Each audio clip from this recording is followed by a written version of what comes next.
OK. Well, c'est la règle. Bonjour, merci de l'invitation. Je suis de me donner l'opportunité de venir pour la première fois à Sfax, en Tunisie, un pays extraordinaire. Je suis conquis. Je reviendrai. Merci à tous. Je voudrais commencer par un petit exercice pour savoir qui vous êtes. Alors, attendez, si je fais une petite statistique, il doit y avoir à peu près 90% d'hommes et 10% de femmes dans la salle. Ça ressemble à une réunion en France, c'est bon. Qui dans la salle est développeur d'applications, programmeur? Levez la main. Hop, hop. Donc là, on a continué. Ouais. Donc on a 25%. Qui est de Sfax? Ah, il y a pas mal. On a presque une moitié, 40%, 50%. Qui est dans une administration municipale? Là, on a 10-15%. OK. Voilà. Alors ça, c'était un exemple d'exercice open data. D'accord? C'est-à-dire que vous avez participé à fournir des informations. J'ai intégré ces informations. Je vous ai donné une petite idée de qui était là, etc. Le résultat n'est pas parfait. D'accord? Mais on en sait tous un petit peu plus après qu'avant. D'accord? Et il a fallu tous le faire ensemble, et surtout, les informations, je vous les ai redonnées tout de suite, c'est-à-dire je ne les ai pas notées sur un papier, je ne suis pas parti chez moi pour faire un tableur Excel et vous présenter un camembert, on l'a donné tout de suite. Donc ça a été immédiat, ça n'a pas coûté un rond, on a tous appris quelque chose, et on a tous un petit peu appris à se connaître. Donc ça, c'est l'open data. D'accord? Donc c'est de ça qu'on va parler, et j'explique un tout petit peu plus. Alors, le résumé en une phrase pour qu'on soit tous d'accord d'être sur la même page, c'est rendre disponibles les données publiques pour accès et réutilisation par les individus et les organisations. Alors, commençons par analyser un peu la phrase. Donc, accès et réutilisation. Accès, ça veut dire je veux l'information et je veux comprendre ce qui se passe. D'accord? Donc, ces données publiques sont utilisées par les gens qui nous administrent, les politiques, les administratifs, etc. etc.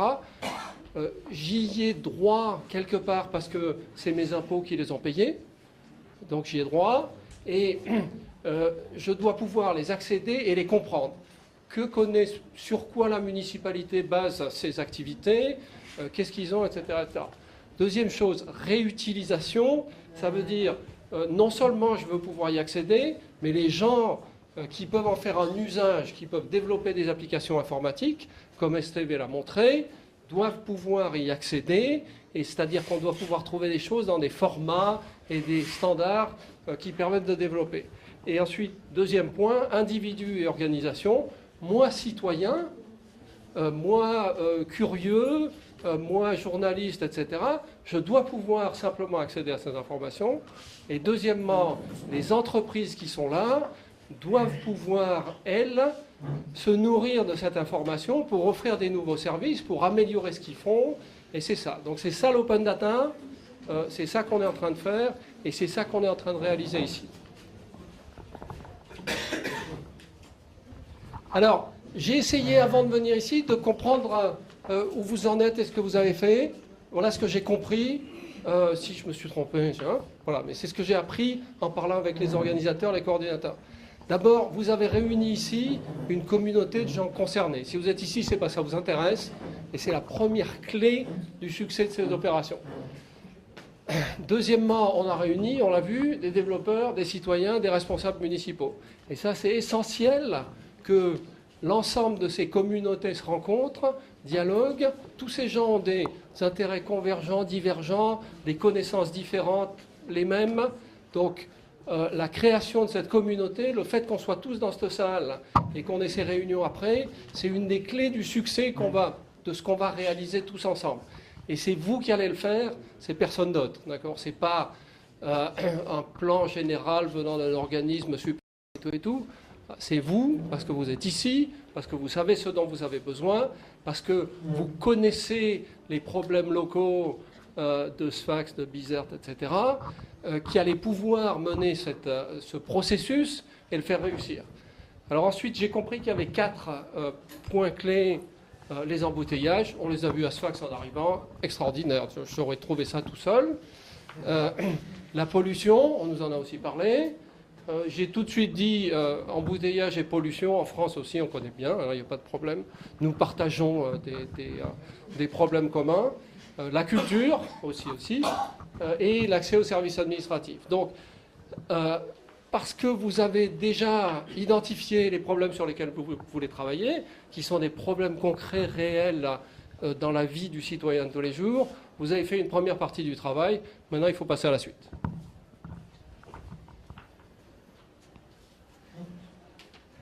Alors, j'avais fait ce transparent avant qu'on ne me dise que le problème c'était la situation des embouteillages et du trafic. Alors, je veux bien expliquer le problème. La force de l'open data, c'est la séparation entre les données et les applications, et c'est sortir les données des applications. Donc ceci est un feu rouge intelligent. D'accord ? Alors je ne sais pas s'il y a des feux rouges intelligents à Sfax. Il y en a, Donc un feu rouge intelligent, il y a des senseurs, des capteurs dans le sol. Il sait que les voitures arrivent ou qu'il n'y a pas de voiture. Et en fonction de ça, il y a un petit algorithme qui ajuste et qui fait passer le feu au vert ou à l'orange, etc., pour optimiser la circulation. D'accord ? Donc ça, c'est une application intéressante qui a du sens pour tout le monde et qui marche très bien. Mais qui est limitée parce que c'est une application fermée et personne n'en profite. Alors, si je sépare là-dedans la donnée de l'application, c'est-à-dire je vais sortir le capteur du circuit, et je vais mettre à disposition sur un site web en ligne les résultats du capteur. Ça veut dire que non seulement l'application qui aujourd'hui se sert du capteur pour ajuster le feu rouge, mais tout le monde qui peut se connecter sur le web va pouvoir accéder à cette donnée et va donc pouvoir d'abord savoir que la donnée existe, c'est le premier plan. Deuxièmement, pouvoir réfléchir à partir de ça, tiens, qu'est-ce que je pourrais en faire ? Qu'est-ce que je pourrais faire si j'avais des capteurs plein la ville et comprendre où est le trafic? Et à partir de là, éventuellement utiliser ou développer une application. D'accord? Donc la force de l'open data, c'est de sortir les données de leur application et de les mettre à disposition de l'ensemble des gens qui sont ici, qui puissent s'en servir pour faire un développement réel, pas d'une application toute fermée, mais de N applications qui vont utiliser ce capteur et d'autres, etc. Donc ça, c'est la première clé. Donc quand vous pensez application, je vais faire quelque chose pour optimiser le logement, la circulation, le trafic, etc., etc. Pensez toujours que les données que vont utiliser ces applications, que vous serez parvenu à obtenir soit de la municipalité, soit que vous aurez construit vous-même, ces données doivent être accessibles à tous, et c'est ça qui fait la puissance de la démarche. Deuxième point, le mieux est l'ennemi du bien. Essayer de faire quelque chose de parfait conduit très souvent dans les applications à construire quelque chose de complexe, de long, etc. Donc si j'avais voulu, si je retourne à mon sondage de tout à l'heure, savoir exactement qui était dans la salle, il aurait fallu que je prépare un petit formulaire, que je le fasse circuler, que je le récupère, que je vérifie que tout le monde l'avait bien rempli, que je fasse... Donc je n'aurais pas avancé, je n'aurais pas progressé. Alors, dans le principe de l'open data, vous allez souvent voir dans quel état les données doivent être disponibles pour qu'on puisse s'en servir. D'accord ? On va vous dire des formats ouverts, des licences ouvertes et pérennes, pas de PDF parce qu'on ne peut pas s'en resservir, si possible, garantie comme évolution dans le temps, etc., etc. Donc, si vous cherchez à obtenir des données parfaites, vous les aurez peut-être un jour, mais vous allez prendre tellement de temps et perdre tellement de temps à ça, prenez ce que vous avez. Donc, le résultat, quand on se tourne vers donc, les municipalités, le message ici, c'est n'attendez pas que vos données soient parfaites, fiables, dans les bons formats et tout, pour nous les donner. Donnez-nous ce que vous avez aujourd'hui. D'accord ? Et la règle, c'est, si vous vous en servez aujourd'hui, c'est qu'elles sont assez bonnes pour vous, donc elles sont assez bonnes pour moi. Donc donnez-moi ce que vous avez pour que je puisse m'en servir. Et à partir de là, éventuellement, je vais pouvoir vous aider à les améliorer. Donc, il y a le fameux exemple quand les Britanniques ont réalisé une application qui donnait la géolocalisation des arrêts de bus sur l'ensemble du territoire. Donc, ils ont pris le fichier qu'ils avaient, ils ont affiché une carte avec la carte et les arrêts de bus, et leur carte était de très mauvaise qualité. Mais ils ont eu raison de le faire, parce qu'immédiatement, quand la carte a été disponible, les gens ont commencé à interagir avec les gens qui l'avaient affiché, en disant, là vous dites qu'il y a un arrêt de bus, mais il n'y en a pas, là vous n'en mettez pas, mais il y en a un, et là vous l'avez mis là, et en fait il est à côté. D'accord ? Et par ce travail, parce qu'on l'a mis en open data, les gens qui l'avaient mis alors qu'ils avaient un jeu de données de mauvaise qualité se sont retrouvés avec un jeu de données de bonne qualité grâce à l'interaction qu'il y a eu avec les gens. Alors, le verre est à moitié plein, d'accord ? Moi, je viens d'un pays où tout le monde râle tout le temps, qui pense que le verre est à moitié vide. Je pense que le verre est à moitié plein. Il y a aujourd'hui plein de données disponibles, et c'est par celles-là qu'il faut commencer. Donc, peut-être que vous pensez, il y en a plein qui vous manquent, il y en a plein dont vous rêvez, que vous rêvez d'avoir, peut-être que les détails du budget de la ville ne sont pas là, etc., etc. Mais il y a aussi plein de choses disponibles. Je vous raconte une petite expérience que nous, on a fait en France. Quand on a construit le premier annuaire de données publiques existantes, il n'y avait pas eu d'ouverture officielle des données en France. Ce qu'on a fait, c'est qu'on a commencé nous-mêmes à la main à chercher sur le web quelles étaient les données publiques qui étaient disponibles. On a trouvé les jeux de données, on avait quelqu'un qu'on avait baptisé le chasseur de données, donc il se baladait sur le web tous les jours, il trouvait la donnée, il l'amenait chez nous, on en extrayait les métadonnées, donc les données sur les données, on indexait tout ça et immédiatement on a eu à peu près 5000 jeux de données disponibles.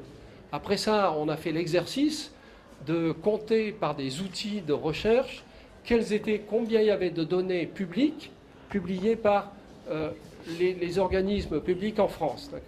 On en a trouvé 6,5 millions. Donc le verre est à moitié plein, même assez plein. Dans les 6,5 millions, malheureusement, il y en a 5,5 millions qui sont du PDF, donc pas très bon, mais je préfère avoir du PDF que rien du tout.